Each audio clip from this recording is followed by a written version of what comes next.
లష్కర్ బోనాల జాతర అంగరంగ వైభవంగా కొనసాగుతుంది. ఉదయం బ్రహ్మ ముహూర్తం సమయంలో అమ్మవారికి తొలి పూజ అనంతరం ఈ వేడుకలు అనేది ప్రారంభమయ్యాయి.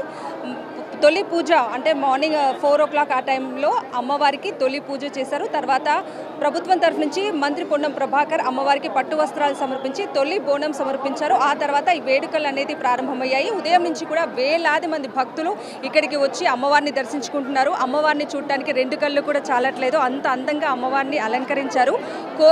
కోరికలు తీర్చే కొంగు బంగారం సికింద్రాబాద్లోని ఉజ్జయిని మహంకాళి అమ్మవారు. ఈ నేపథ్యంలో వేలాదిగా భక్తులు ఇక్కడికి తరలి వచ్చి ఆ అమ్మవారిని అమ్మలుగన్న అమ్మ ముగ్గురమ్మల మూడపుట్టమ్మ అయినటువంటి ఉజ్జయిని మహంకాళి అమ్మవారిని ఎంతో భక్తి శ్రద్ధలతో ఇక్కడికి వచ్చి అమ్మవారిని దర్శించుకుంటూ ఉన్నారు. చిన్న పెద్ద అనే తేడా లేదు, ప్రతి ఒక్కరు మనం చూడొచ్చు. అనేక మంది ఇక్కడికి భక్తులు వచ్చి అమ్మవారిని దర్శించుకుంటున్నారు. క్యూ లైన్లో మనం ఇక్కడ చూడొచ్చు, ఎక్కడెక్కడి నుంచో వస్తున్నారు. కేవలం హైదరాబాద్ అలాగే సికింద్రాబాద్ ఇటు నుంచే భాగ్యనగరం నుంచే కాకుండా 2 తెలుగు రాష్ట్రాల నుంచి అలాగే మిగతా రాష్ట్రాల నుంచి కూడా భక్తులు తరలి వస్తున్నారు. మనం ఇక్కడ చూడొచ్చు, చిన్న చిన్న పిల్లలు కూడా అమ్మవారిని దర్శించుకోవడానికి వచ్చారు.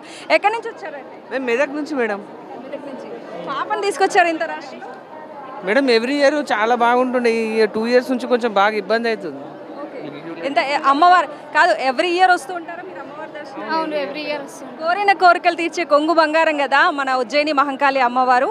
మీరేమైనా కోరుకున్నారా? నెరవేరిందా ఎప్పుడైనా? అంటే చాలా మటుకు నెరవేరినాయి. మనం ఇక్కడ చూడొచ్చు, చిన్న పెద్ద అనే తేడా లేదు, ప్రతి ఒక్కరూ కూడా అమ్మవారిని దర్శించుకోవడానికి వస్తున్నారు. సో బోనాలతో వచ్చే వారికి ఒక క్యూ లైన్ ఏర్పాటు చేశారు. సాధారణ భక్తులు అమ్మవారిని కేవలం దర్శనం చేసుకోవడానికి వచ్చే వాళ్ళకి ఒక క్యూ లైన్ ఏర్పాటు చేశారు. అమ్మవారిని అంటే ఎంతో అందంగా అలంకరించారు. ప్రత్యేక పూజా కార్యక్రమాలు కూడా ఒకవైపు జరుగుతున్నాయి, మరోవైపు వేలాది మంది భక్తులు దర్శించుకుంటున్నారు. ఇవాళ అమ్మవారిని అంటే కొన్ని లక్షల మంది దర్శించుకునే అవకాశం ఉంది. ఈ నేపథ్యంలో అధికారులు కూడా ఇక్కడికి వచ్చేటువంటి భక్తులకు ఎలాంటి ఇబ్బందులు కలగకుండా కూడా అన్ని ఏర్పాట్లు కూడా ఇక్కడ సిద్ధం చేశారు. అండ్ భద్రత రీత్యా కూడా పటిష్టమైన భద్రతను ఏర్పాటు చేశారు. సుమారు 2500 మంది పోలీసులతో ఇక్కడ పహారా కాస్తున్నారు. ఈ ప్రాంతాన్నంతా కూడా నిఘా నీడలోకి తీసుకొని సీసీ కెమెరాస్ ద్వారా ఈ ప్రాంతాన్నంతా కూడా మానిటర్ చేస్తున్నారు. ఎక్కడ ఏ ఒక్క అవాంఛనీయ సంఘటనలు జరగకుండా అన్ని ఏర్పాట్లు కూడా చేశారు. అండ్ కాసేపటి క్రితమే సీఎం రేవంత్ రెడ్డి ఇక్కడికి వచ్చి అమ్మవారికి పట్టు వస్త్రాలు సమర్పించారు, అమ్మవారిని దర్శించుకున్నారు. విఐపీల తాకిడి ఉన్నప్పటికీ ఇక్కడికి వచ్చేటువంటి సామాన్య భక్తులకు ఎలాంటి ఇబ్బందులు కలగకుండా జాగ్రత్తలు తీసుకుంటున్నారు. ఆయన బోనాలతో వచ్చే వారికి ప్రత్యేక క్యూ లైన్లు ఏర్పాటు చేసి వాళ్ళకి ఇబ్బంది కలగకుండా కూడా ఏర్పాట్లు చేశారు. ఈ ఆషాఢ మాసం అనేది అమ్మవారికి అత్యంత ప్రీతికరమైనది. ఈ ఆషాఢ మాసం ఈ నెల రోజులు కూడా భాగ్యనగరం మొత్తం పసుపు పూసుకున్నట్టుగా బోనాలతో ఎక్కడ చూసినా కూడా మనకు బోనాలు అనేది కనిపిస్తాయి. పోతురాజుల విన్యాసాలు, శివసత్తుల పూనకాలు, డప్పు చప్పుల మధ్య అమ్మవారికి అంగరంగ వైభవంగా ఈ వేడుకలు అనేది నిర్వహిస్తూ ఉన్నారు. ఆషాఢ మాసం అమ్మవారికి అత్యంత ప్రీతికరమైన మాసం. ఈ మాసంలో అమ్మవారికి బోనం సమర్పిస్తే సకల శుభాలు కలుగుతాయని విశ్వసించి ప్రతి ఒక్క ఆడబిడ్డ అమ్మవారికి బోనం తీసుకువస్తారు, అమ్మవారికి బోనం సమర్పిస్తారు, మొక్కులు చెల్లించుకుంటారు. మనం ఇక్కడ చూడొచ్చు, ఒక ఆడబిడ్డ అమ్మవారికి బోనం తీసుకొచ్చారు. ఎంత అందంగా అలంకరించారో మనం ఇక్కడ కనిపిస్తోంది. ఎక్కడి నుంచి వచ్చారండి? మేము జనగాం నుంచి వచ్చాము, కానీ మా తాతయ్య వాళ్ళు ఇక్కడ సికింద్రాబాద్లో ఉంటారు. ఫస్ట్ టైం తీసుకొస్తున్నారు బోనం? మేము తరతరాల నుంచి మా తాతయ్య వాళ్ళు ఎప్పటి నుంచో తీసుకొస్తున్నారు, కానీ నేను ఎత్తుకోవడం ఫస్ట్ టైం.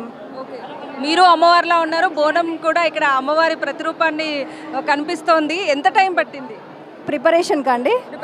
ప్రిపరేషన్కి మేము మార్నింగ్ 3 o'clock లేచాము. 3 o'clock నుంచి ప్రిపేర్ చేస్తూనే ఉన్నాము. సో ఓవరాల్గా అయిపోయే వరకు 8 అయింది మార్నింగ్ మాకు. ఓకే, ఇట్లా అమ్మవారికి బోనం సమర్పిస్తే ఎట్లాంటి మంచి జరుగుతుందని విశ్వసిస్తారండి? అంటే అమ్మాయిలకైతే మనం ఏది కోరుకుంటే అదండి. ఇప్పుడు నార్మల్గా మంచి కోరుకుంటే ఏది కోరుకుంటే అది సౌభాగ్యవతిగా దీవించాలని ఎప్పుడు కోరుకుంటాం. అమ్మవారు కూడా అదే దీవిస్తుందని మేము ఆశిస్తాం.